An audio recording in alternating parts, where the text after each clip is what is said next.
The auctioneer's voice cracked through the air like a whip. Lot 47, condemned property, Trad Street.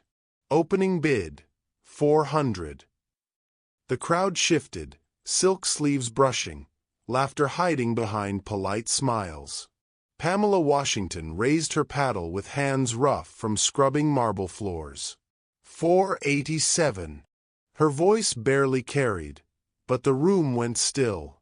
Someone chuckled, another whispered, "She's joking." The gavel hit once, sharp, final. Hours later, she stood before the house she'd just bought. Walls sagging, porch half gone, and windows blind with dust. The key turned stiffly in the lock. The smell of old wood and rain hit her chest like memory. In the fading light, something waited on the piano, a leather book, spotless amid the ruin. Gold letters caught her eye. Pamela Washington, 1859. Her throat tightened. Same name, same house.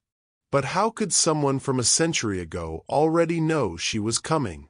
Please hit subscribe and turn on the notification bell so you never miss our channel's new videos. It is quick, free, and the best way to support us in bringing you more dramatic stories. Now, let us return to our main character. Pamela sat on the floor of her small apartment, the walls bare where framed photos had once hung. A single eviction notice fluttered under the ceiling fan, the red ink shouting what she already knew: time was up.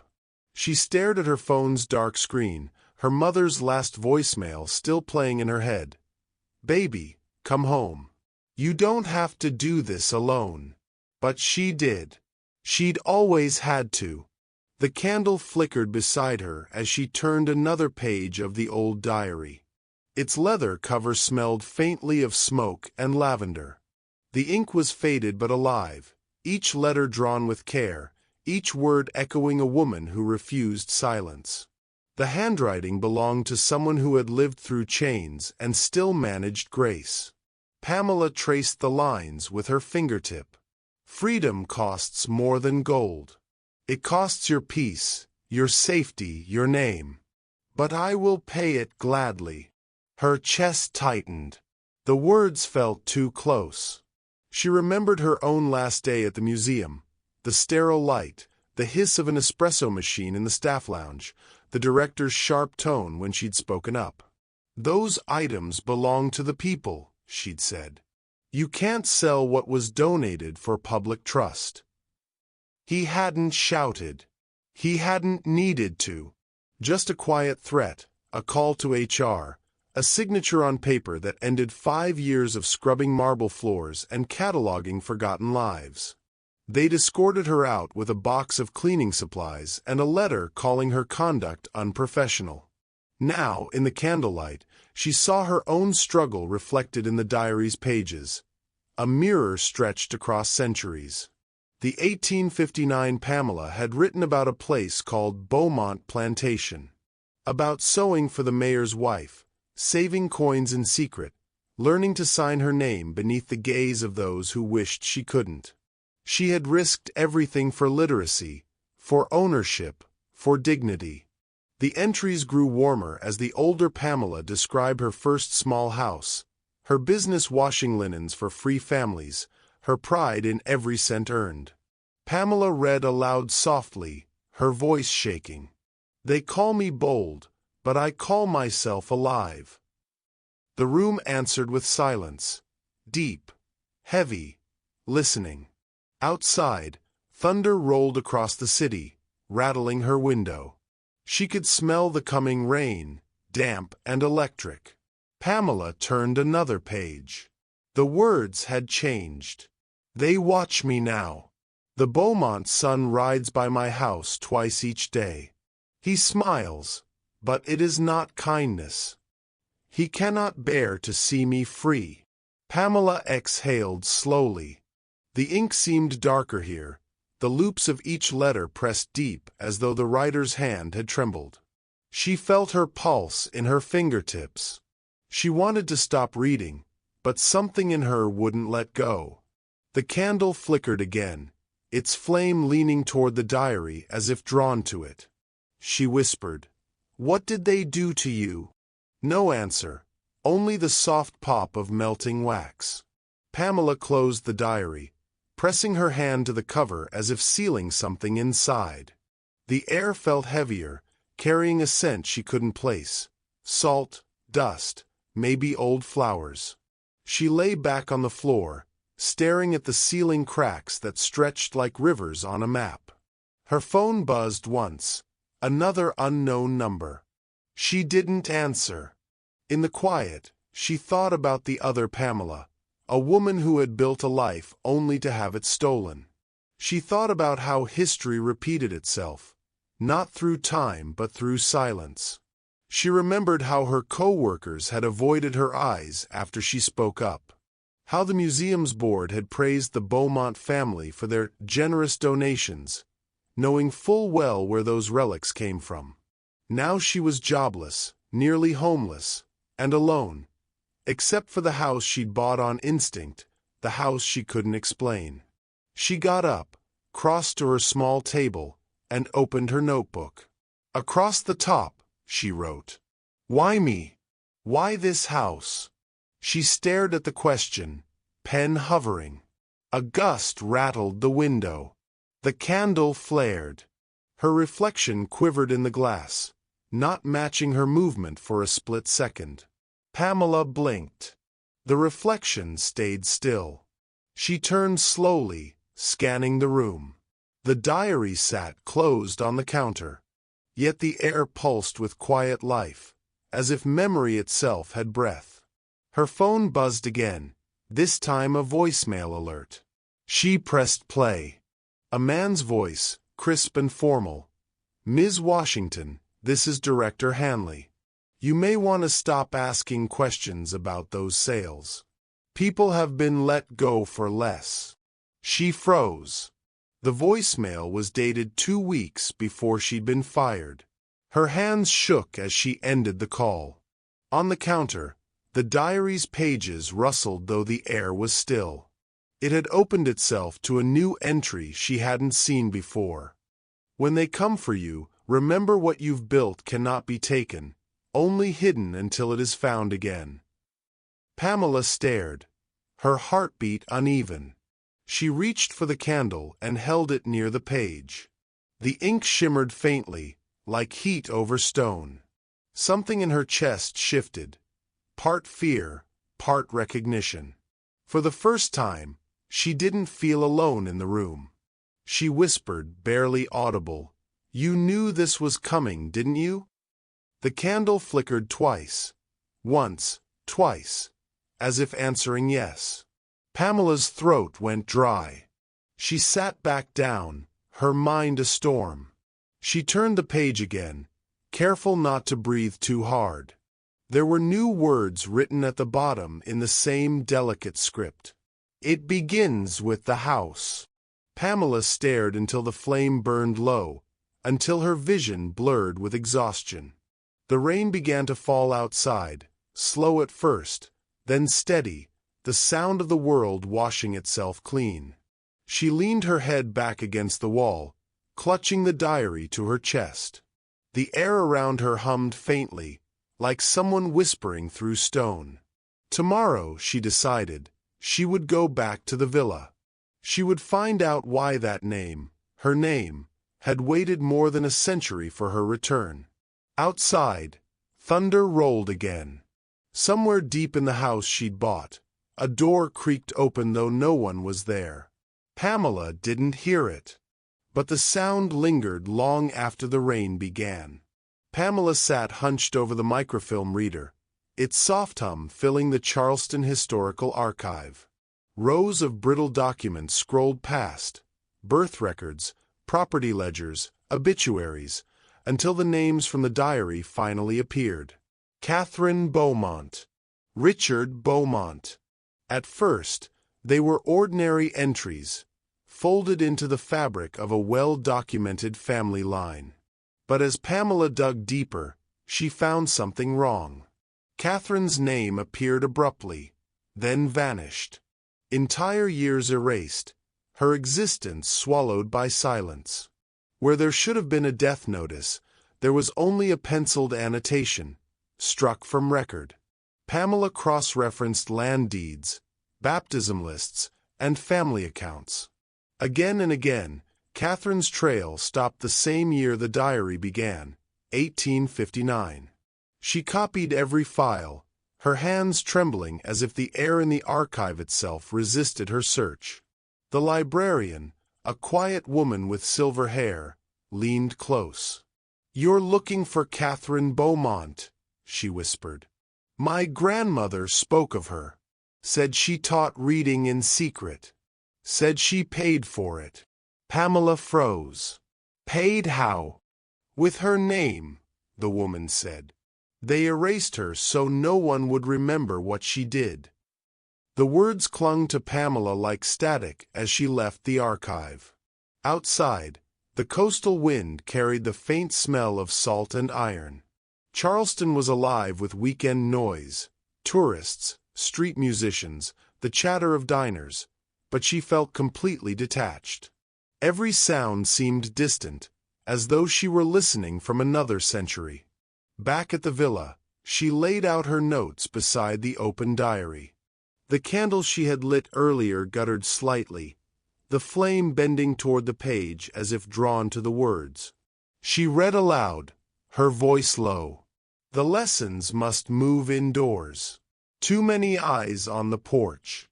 Mr. Beaumont suspects. But I will not stop, not while they hunger to learn their names." Pamela stopped. A pulse of cold ran through her. The handwriting had grown shakier, the ink darker, blotched. The diary's tone had shifted. The optimism of early entries was gone. Fear had taken its place. "I hear footsteps in the hall when I write.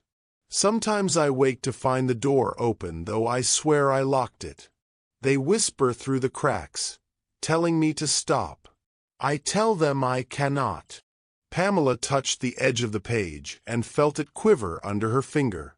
For a second, she thought she saw movement in the wax pooling beside the candle.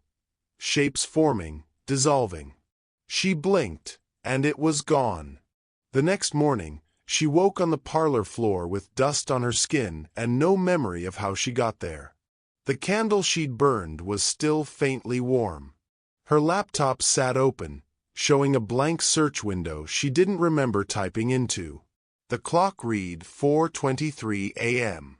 Over the following nights, it happened again. Sleep came, then fragments.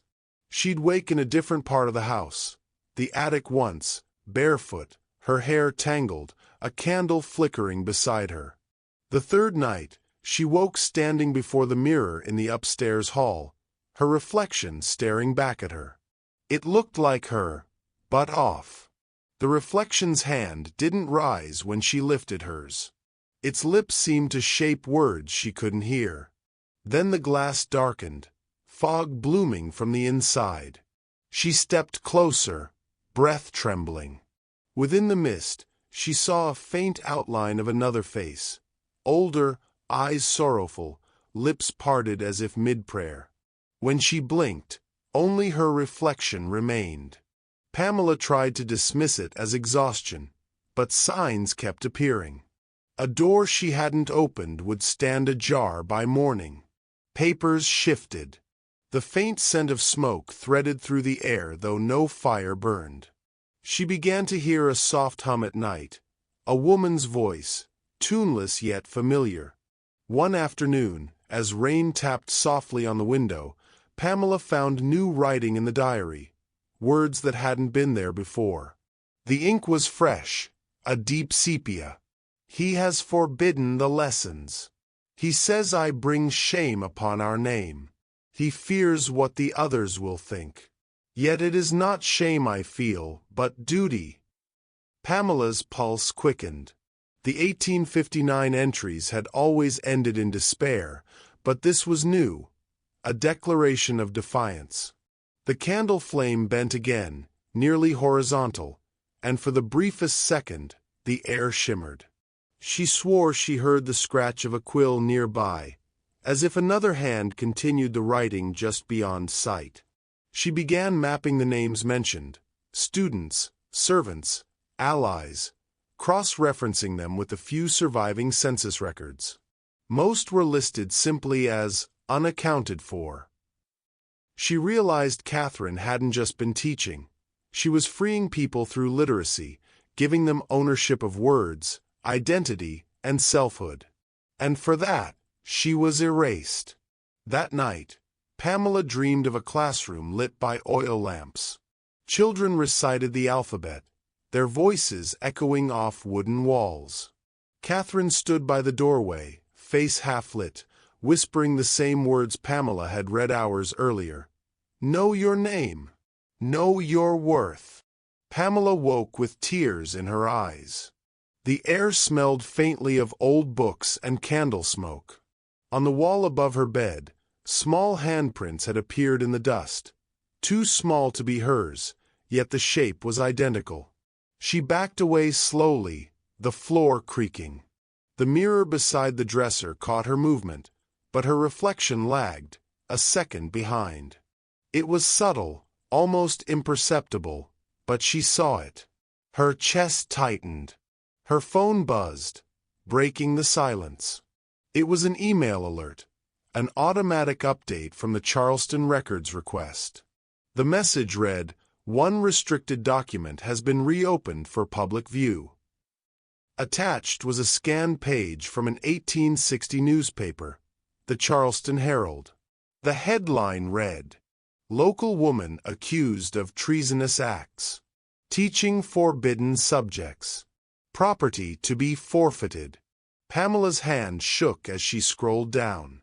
The accompanying illustration showed Catherine Beaumont being led away from a fire-blackened house. The caption beneath read simply, "Beaumont Estate, North Wing destroyed." Her gaze flicked toward the sealed room on the second floor, the same collapsed section she had always avoided.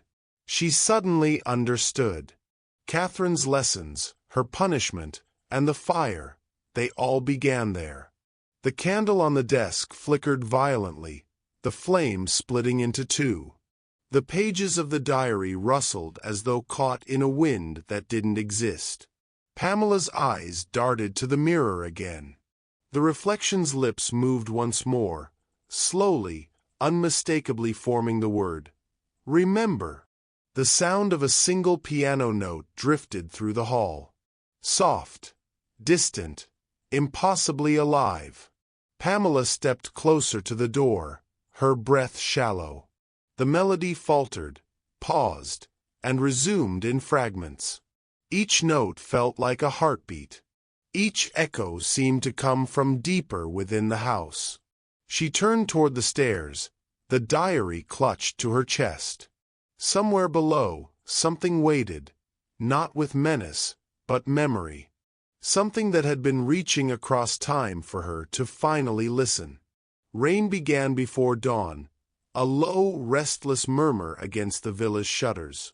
By nightfall, it had become a full storm, wind clawing at the eaves, thunder splitting the sky in jagged intervals.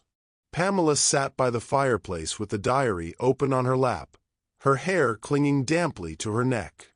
The power had gone out hours ago, leaving only the dim pulse of candlelight flickering across the walls. The final pages of the diary were warped, the ink bled faintly from water damage, but the writing was still legible, rushed, desperate. "If this reaches the light, let it bear witness. The wealth they claim was not earned, but stolen. The proof lies where the hearth was built anew. Beneath the stones, I sealed their sin." Pamela read the line again, tracing each word with her fingertip. Beneath the stones. She glanced toward the fireplace, a large, ornamental structure that had never drawn properly, cold even when a fire burned.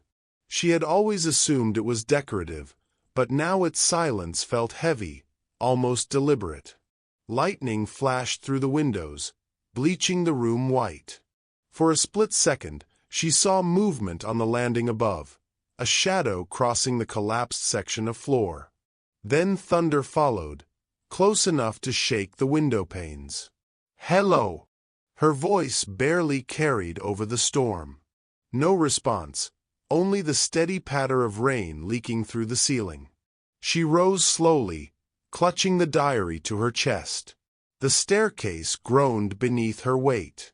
The upper hallway was darker than she remembered. The storm had blown out one of the candles she'd left burning. As she reached the landing, she felt the faintest current of cold air brush her cheek. The scent of soot and something older, charred wood, damp earth, filled her lungs. Then came the footsteps. Slow, deliberate, not hers. They echoed above, where the floor was half collapsed, where no one could walk without falling through. Pamela turned toward the sound, every muscle in her body tightening. "Who's there?" The answer came in silence, but the air shifted, and she felt she was no longer alone.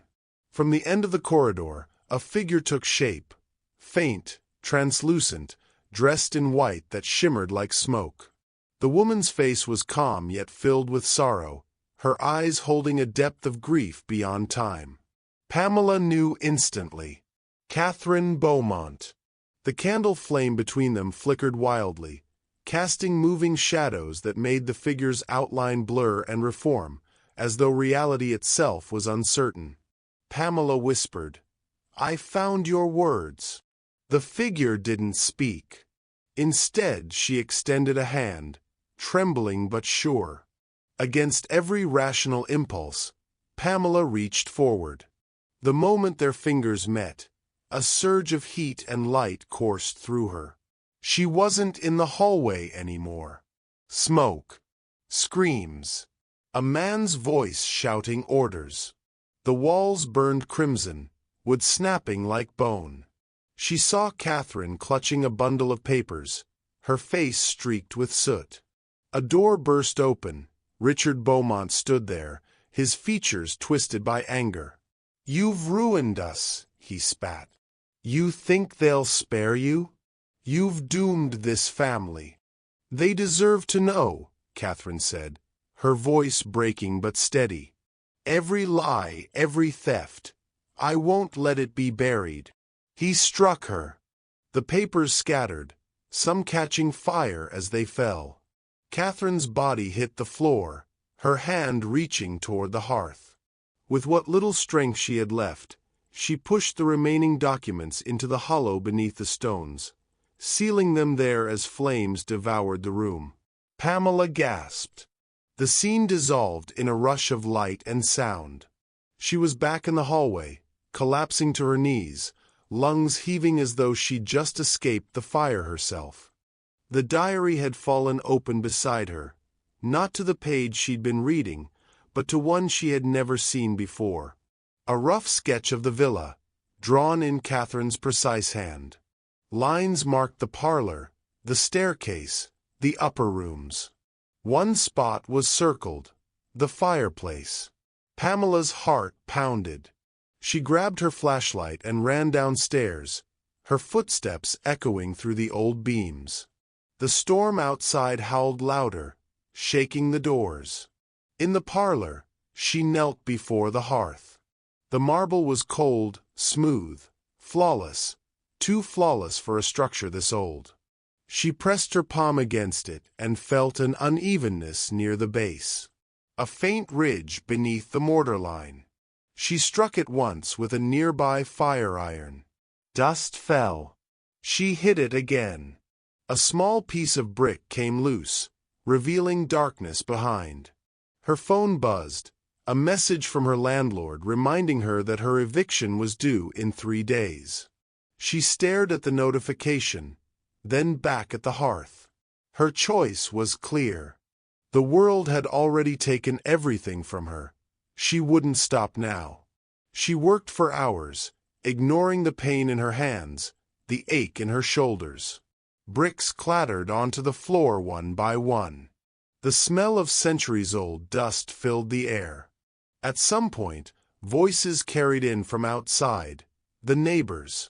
They must have seen the light, heard the hammering through the storm. "Pamela! One of them called through the window. "You all right in there?" She didn't answer. Her breath came in sharp bursts, her arms trembling. "Pamela, you need help?" Her voice cracked when she shouted back, "No, just leave it." The last brick gave way.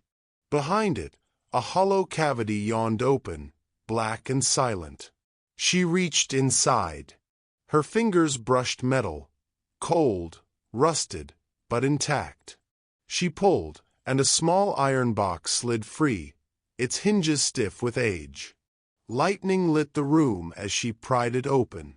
Inside lay bundles of parchment tied with silk ribbon, still dry despite the years.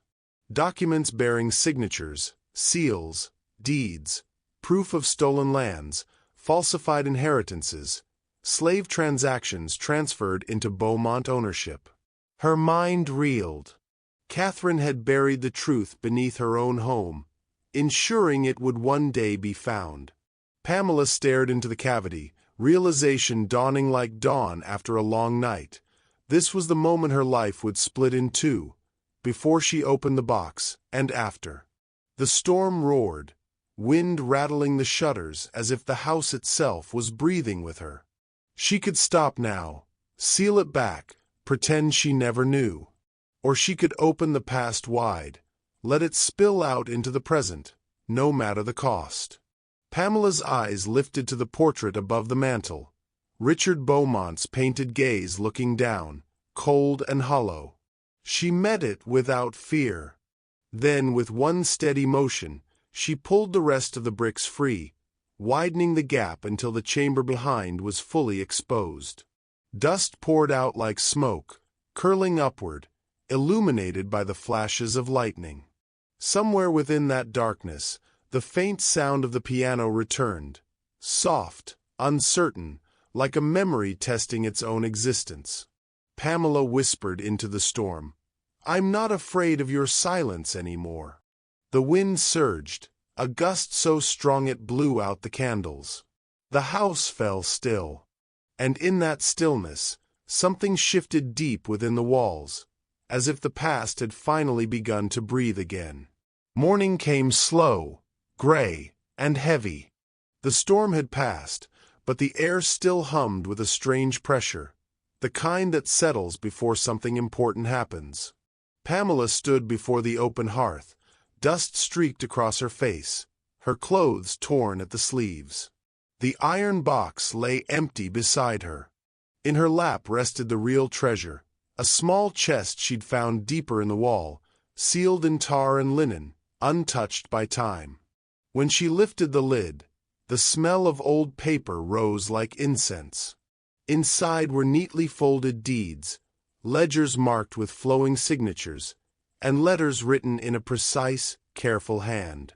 The ink had not faded. The pages were immaculate. Every document bore the Beaumont name, proof of every stolen transaction, every false claim, and every fortune built from other people's ruin. Pamela's breath caught. These weren't relics. They were evidence. She turned one letter over and saw Catherine's handwriting on the back, a final note, almost invisible beneath the aging ink. "If justice sleeps, let truth wake it." Pamela closed her eyes, the words echoing like a pulse through her chest. She carried the chest to the dining table and spread its contents beneath the light of morning. The documents covered every inch: old maps of properties, slave manifests, bank ledgers showing money laundered through benevolent institutions. She photographed each one carefully, hands trembling as she uploaded them to the cloud. Every file she named the same: Washington line, proof of claim. When the last image finished uploading, she opened her laptop. The power flickered back on just long enough to connect to the network. Her email window glowed faintly. She attached the archive to two addresses, one to a local journalist who had once trusted her, and another to a civil rights legal office in Atlanta. Her message was short. These documents belonged to the descendants of the people they were stolen from. I need your help making them public. She hit send. The files disappeared into the cloud, like releasing birds into the light. Pamela sat back, the chair creaking beneath her, exhaustion weighing her limbs. She expected relief, but what came instead was stillness. The house was quiet now, unnaturally quiet. The storm had washed everything clean, leaving only the faint scent of ash and earth. From the parlor, she thought she heard the piano again. One note, soft, drawn out, as if someone were testing whether it still remembered how to sing. Pamela rose slowly and stepped toward the sound. The lid of the piano stood open. The keys moved once, a slow chord, warm and mournful. Then silence. She reached out, laid her hand on the wood. It was warm to the touch. You did it, she whispered, unsure if she was speaking to Catherine or herself. Outside, tires crunched on gravel. A black sedan pulled into the drive. Two men stepped out in pressed suits, their umbrellas snapping open in the drizzle. One of them called through the screen door with polite authority. Miss Washington? We represent the Beaumont estate. Pamela stayed where she was. The other man continued, his voice smooth as glass. We received a copy of certain historical materials this morning. Our clients are prepared to make a private arrangement to prevent any misunderstanding. $2 million. Immediate transfer. Her heart didn't even quicken. She knew this was coming, a final attempt to bury what had already begun to breathe. She walked to the front door and opened it wide. Rain misted her hair, the porch slick beneath her bare feet. The men stood under their umbrellas, neat, expensive, untouched by mud. Pamela met their eyes and said quietly, You think this is about money? Everyone has a price, Miss Washington. She stepped closer, rain dripping from her lashes. My ancestor died for trying to tell the truth you're still trying to hide. Her blood paid for your comfort. $2 million doesn't begin to cover that debt. The older man sighed, pulling a folded document from his briefcase. We can make this disappear, cleanly, peacefully. No reason to drag the past through the courts. Pamela's voice sharpened. The past isn't yours to clean. Lightning flashed behind her, outlining her in pale white, a figure framed by history itself. She looked down at the men who had come to silence her, standing on the same porch where freedom had once been denied, and she felt something shift deep inside. Not fear, not pride, but something older than both. I'm keeping it public, she said. All of it. For a moment, neither man spoke. The rain tapped gently against their umbrellas. One of them muttered something under his breath before turning toward the car. The other lingered a moment longer, meeting her gaze with quiet disbelief. You'll regret this, he said. Pamela smiled faintly. You already do. They drove away without another word. The sedan disappeared down the road, leaving the house standing alone against the gray horizon. Pamela stepped back inside, closing the door behind her. The sound of rain softened, and the world seemed to settle into a different rhythm. Slower, deeper. She stood in the parlor again, watching the light fade from the windows. On the piano, the keys began to move once more. This time, the notes formed a melody, low, aching, beautiful. A song of mourning, but also of release. Pamela didn't need to see Catherine to know she was there. She could feel her in the air, in the quiet between the notes. The diary lay open on the piano's lid, its pages fluttering gently as if stirred by unseen hands. Pamela reached out and turned one final page. Blank, waiting. She picked up the pen beside it and wrote slowly, her handwriting trembling but sure. Your story is free now. So am I. A gust of wind slipped through the cracked window, carrying the scent of rain and magnolia. The candle flames steadied. The house no longer felt hollow. Outside, thunder rolled faintly over the sea. Pamela stood at the doorway, the storm's last light framing her silhouette, unbroken, unbent. Behind her, the piano played on, soft and true, its song rising like breath from the walls that had once held silence too long. The morning after the story broke, Charleston woke like a city scalded. Headlines screamed across every paper. Air exposes Beaumont legacy of theft. Television vans idled along the narrow cobblestone streets, satellite dishes glinting in the sun. Reporters swarmed the front gate of the Washington villa, microphones thrust forward, voices layered like a rising tide. Pamela watched them from the upstairs window, one hand pressed against the glass. Her phone wouldn't stop buzzing. Some messages carried praise, strangers calling her brave, calling her necessary. Others were venom. You're ruining good families. You'll regret this. The screen lit with threats that pretended to be questions, questions that pretended to be concern. She muted them all. Outside, the air hung thick with humidity and tension. The magnolia trees along the drive whispered in the heat, their blossoms heavy, the scent sweet enough to feel cruel. From the porch, she could hear the voices calling her name, polite at first, then impatient, hungry for another headline. She closed the shutters. The villa had become her fortress, her burden, her proof. Inside, the house seemed to hum differently now. The old piano that had once played by itself sat silent, its lid closed. Stacks of documents covered the dining table, photocopies, affidavits, property records. Her lawyer had left late the night before, his chair still pulled out, and coffee gone cold beside it. The silence was a kind of applause and a kind of warning. The phone rang again, a landline this time, a sound that felt more like the past than the present. She hesitated, then picked up. "Ms. Washington," a voice said. "This is Angela from Channel 4. We're hoping for a statement." Pamela hung up. For a moment, she just stood there, listening to her own breathing. The air felt heavier by the hour. Somewhere outside, a protest was gathering, not for her, not against her, just another spectacle orbiting her name. By midday, her street was impassable.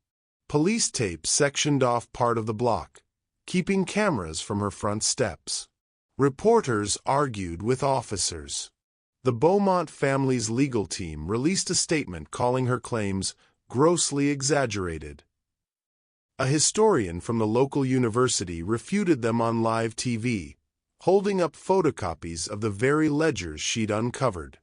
The city is split in half, one side defending its gilded lineage, the other demanding restitution.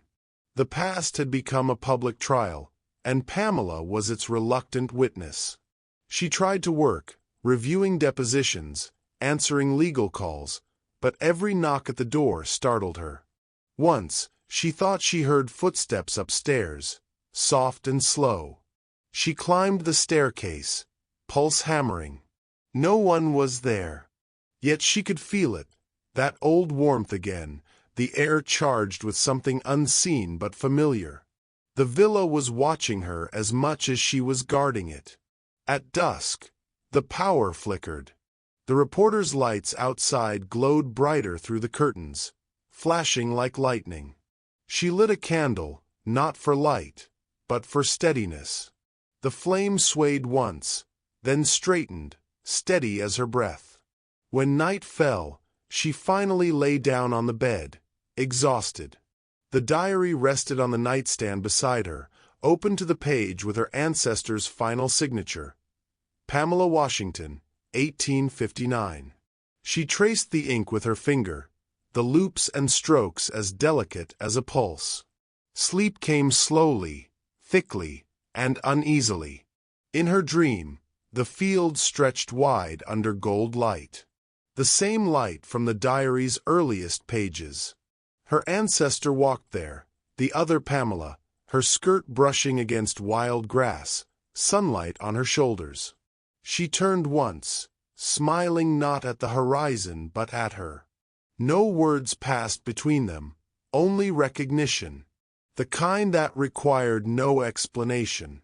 The kind that said, "You did it. You brought it home." When she woke, the room was quiet again.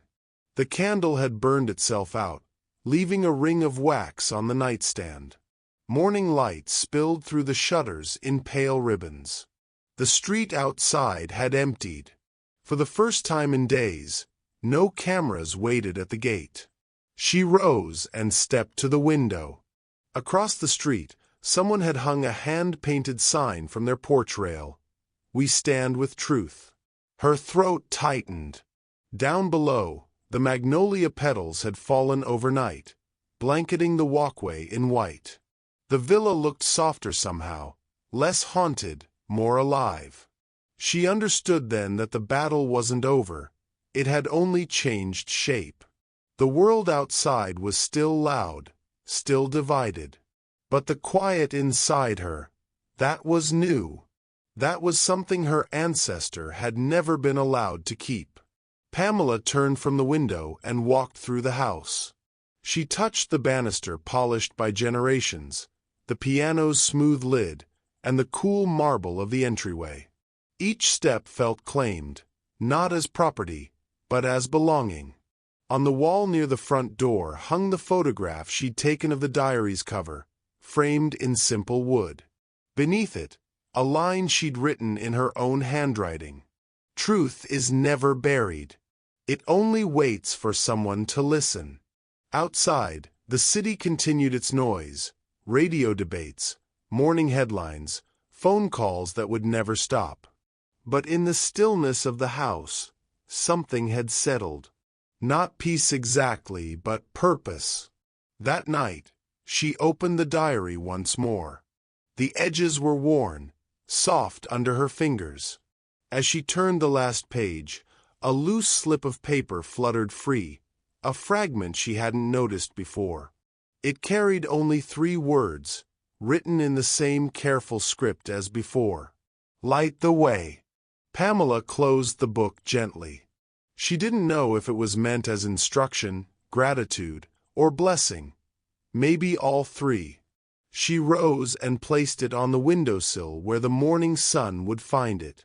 Beyond the garden walls, Charleston hummed, angry, alive, and changing. The Beaumont Empire was cracking, its foundations trembling under public scrutiny. Yet inside the villa, for the first time in a century, there was light in every room. Pamela sat on the porch, coffee cooling beside her, as the sun climbed higher. She watched the first news van drive away, tires crunching over gravel. The air smelled like rain and salt. She could almost hear it again, faint, distant, the piano inside playing the same spiritual she'd heard that stormy night. Soft and certain. A song for the living, carried forward by those who refused to be silenced. Pamela leaned back, eyes closed. The sound faded, replaced by the slow rhythm of the city breathing. For now, that was enough. The courthouse smelled faintly of paper and polish, a blend of old wood, new fear, and something electric in the air that no one could quite name. Every seat was filled. Cameras lined the back wall, silent witnesses to history. At the center, beneath the high ceiling and the slow sway of an antique chandelier, Pamela sat alone at the plaintiff's table. The chandelier had once hung in the Beaumont mansion, an heirloom salvaged from the ruins. Its crystals caught the morning light, scattering it across the walls like fragments of a past refusing to stay dim. Pamela's attorney spoke first. "Your Honor," he said, his voice steady, "this case is not about vengeance. It's about restoration, of truth, of record, of name." He gestured to the screen beside him. A projection lit up, the faded pages of a diary, scanned in high definition. The handwriting was slanted and elegant. Pamela Washington, 1859. A hush fell. The first witness, a historian, took the stand. He was a soft-spoken man with kind eyes, the kind who had spent his life buried in archives. These entries, he said, tapping his pointer against the projected page, correspond with missing plantation records. Catherine Beaumont, listed as deceased in 1859, was not. She was erased, removed for teaching enslaved children to read. The room shifted, murmurs like wind through a field. Another historian followed, then a genealogist, then a preservation expert. Piece by piece, they reconstructed what time had tried to destroy. Catherine Beaumont's rebellion through literacy, her secret school, her alliance with Pamela Washington, a free woman who risked everything to preserve proof of theft and corruption before disappearing from record. Every name read aloud became an echo, not accusation, but remembrance. Pamela sat motionless, hands folded, listening. Each document shown felt like a heartbeat returned. The courtroom's digital screens glowed with evidence: property deeds, ledgers, correspondences between plantation owners, signatures that proved the transfer of land under falsified claims. On one of the letters, the ink bled faintly, as if it still wept. When it was finally her turn to speak, Pamela stood slowly. The diary was in her hands. She'd been allowed to bring the original, its leather cover worn, its corners frayed. The bailiff swore her in. She didn't need notes. "Your Honor," she began, voice low but sure, "this book isn't just evidence. It's a confession and a promise." She opened to a page she knew by heart. Her ancestors' words waited there, alive in ink. "If silence is our sentence, let our truth live in another's mouth." Her throat tightened. She looked up, not at the judge, but at the sea of faces watching her. "This is that mouth," she said softly. "This is that moment." The courtroom stayed still. Even the clicking cameras paused. Pamela continued, reading slowly, letting the rhythm of the old language fill the space. Each word carried weight, not just as history, but as inheritance. As she read, something in her voice shifted.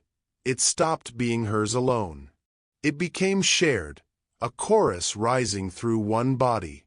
When she finished, she closed the diary gently and placed it on the witness stand. The judge leaned forward, removing his glasses. "Ms. Washington," he said quietly, "how long has this been in your family's possession?" "It wasn't," she replied. "It was waiting. I only found it when the house called me home." A silence rippled through the courtroom, not disbelief, but understanding of something deeper than procedure. Her lawyer spoke again. "Your Honor, the plaintiff submits that truth itself is the missing heir, and this diary, its rightful claim." Applause rose from the gallery before the gavel struck it down. As the session adjourned for recess, Pamela remained seated. The chandelier above her swayed slightly, its light scattering across the marble floor. It was the same fixture that had once hung in Richard Beaumont's ballroom, now restored, rethreaded, redeemed. Where once it had glimmered above silence, it now shone over truth. Outside, reporters shouted questions, their voices echoing off the courthouse steps. Pamela shielded her eyes against the sunlight. The diary pressed close against her chest. "Ms. Washington, do you feel vindicated? Do you fear retaliation?" She paused at the top of the stairs. "I feel seen," she said. "That's all I ever wanted, for them to be seen." A murmur of respect passed through the crowd. Even the cameras seemed to steady. Inside, as the court reconvened, more evidence appeared. Photographs, testimony, and expert analysis. The case wasn't just about old money. It was about the rewriting of memory. Pamela's words had become the spine of the hearing. Historians quoted her. Journalists replayed her reading across every network. People across the city began visiting the villa's gates, leaving flowers, candles, and handwritten notes. For Catherine. For Pamela. For all the stories that never got told. By the third day, Charleston itself began to shift.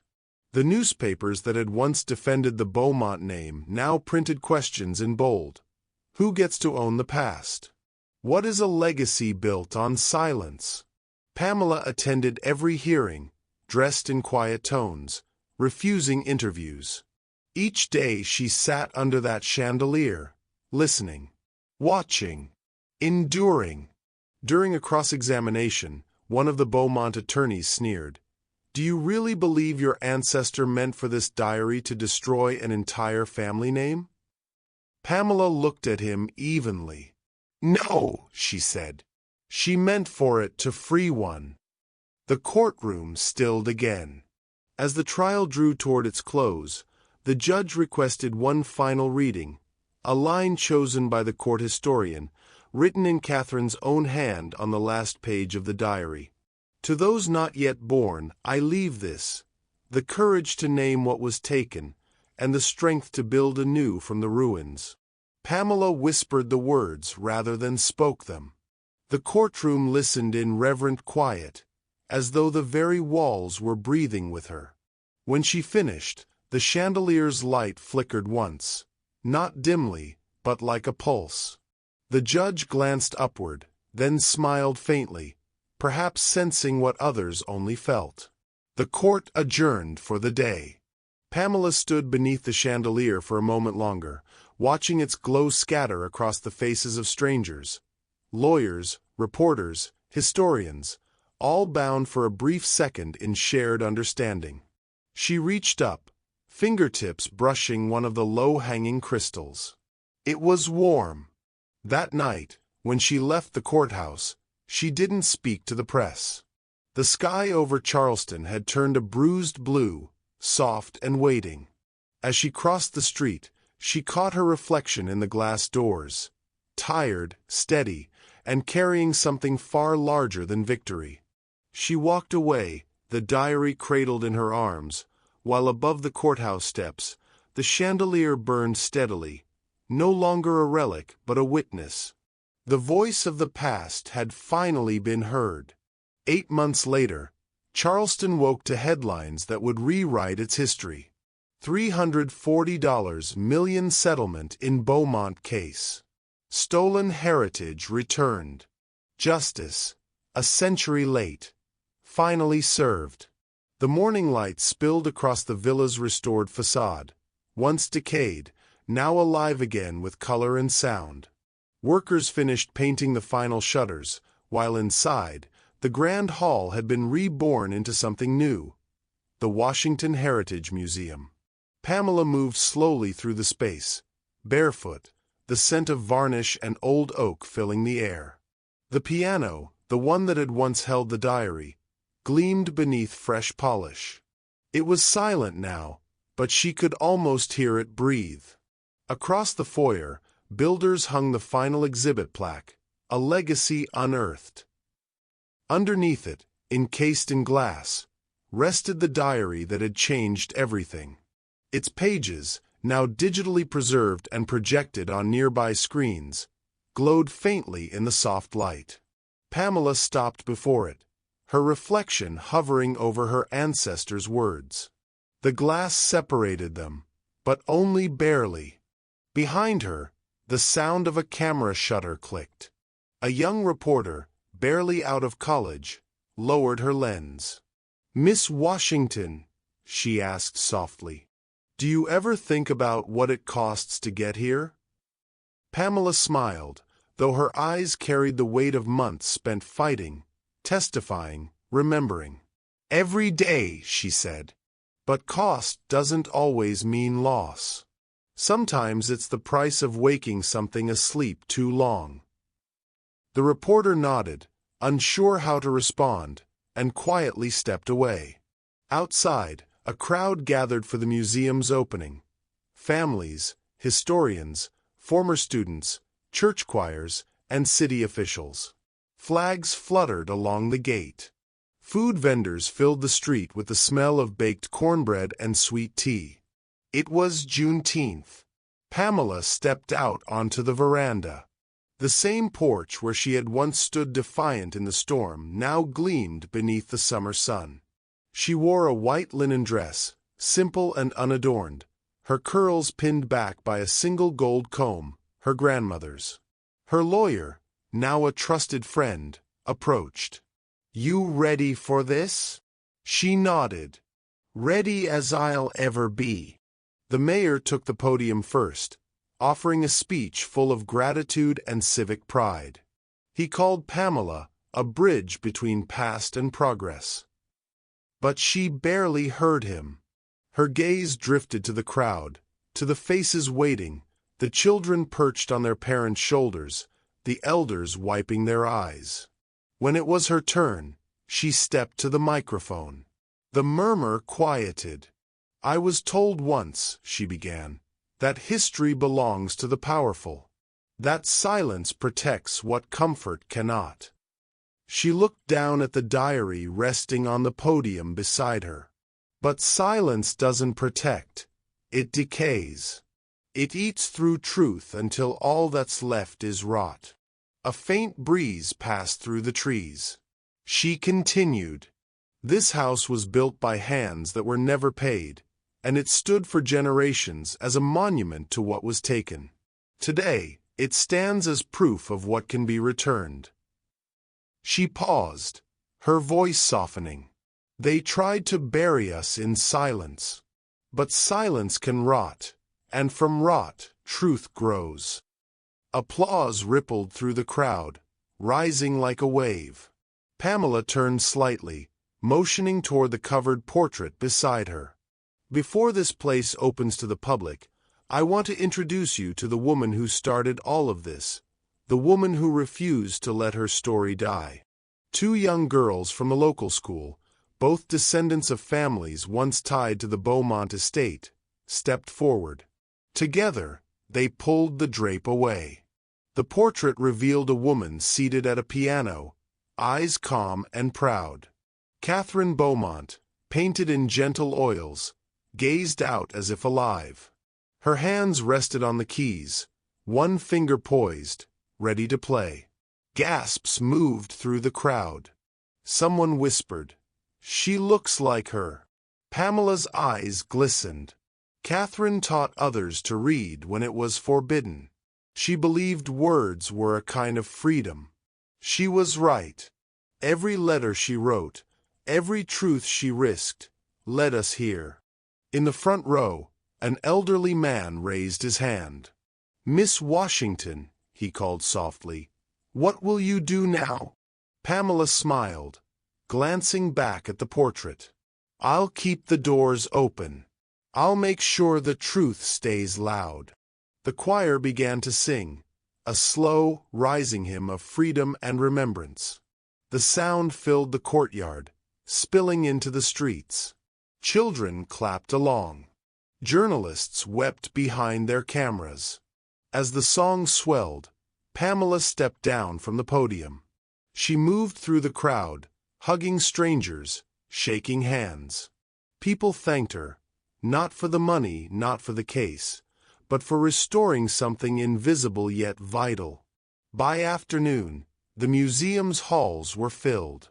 Visitors traced their fingers along the photographs and letters. The diary glowed under the glass, open to Catherine's final page. To those not yet born. Pamela wandered upstairs, away from the noise. In what had once been her ancestor's bedroom, the window stood open, sunlight streaming through sheer white curtains. The air felt peaceful for the first time in years. She sat on the edge of the restored bed, listening to the laughter echoing below. Her phone buzzed with messages. News outlets requesting interviews, universities offering fellowships, legal foundations wanting partnerships. She silenced it. Her gaze landed on the mirror across the room, the same one that once reflected her movements out of sync. Now, for the first time, her reflection matched perfectly. For a long moment, she just breathed. The house, her house, was still. Downstairs, the piano began to play. Softly, tentatively. A melody she'd never learned but somehow knew. She rose and walked slowly to the landing. From above, she could see the visitors looking around. No one near the piano, no hand on its keys. The music swelled gently, a hymn of peace. Pamela closed her eyes, letting it carry her. It wasn't haunting this time. It was release. When she opened them, her gaze drifted toward the portrait once more. Catherine's painted smile seemed to have deepened just slightly, as if joy had found her at last. Pamela whispered under her breath, "We did it!" The piano played one final note, long, lingering, before fading into silence. Outside, the sun dipped low over Charleston, casting gold through the restored windows. The same windows that had once been boarded shut now flooded the villa with light. The city bells began to ring in unison, every steeple, every church, every quarter-hour chime joining in a shared rhythm. Pamela stepped to the window and watched as the crowd below lifted their faces toward the sound. Children danced in the courtyard. Elders held hands. For the first time, Charleston streets felt honest, no longer weighted by what had been buried, but alive with what had been reclaimed. Pamela whispered to the air, her voice steady and her heart full. "Home!" The museum lights dimmed to a soft glow as Pamela steps away from the podium. Applause swells through the restored Great Hall, echoing against the vaulted ceiling. The crowd rises. Scholars, descendants, neighbors, even strangers who'd followed her fight for months. Some clap through tears. Others simply stand in silence, hands pressed to hearts. Pamela exhales, the kind of breath that feels like surrender. Around her, the villa lives again. Polished wood gleaming, portraits restored, the chandelier blazing with new light. For a moment, the applause fades to a hum, and she imagines the sound as something older, like wine through fields that no longer exist, or a song once whispered between chains and courage. She walks toward the portrait unveiled only minutes ago.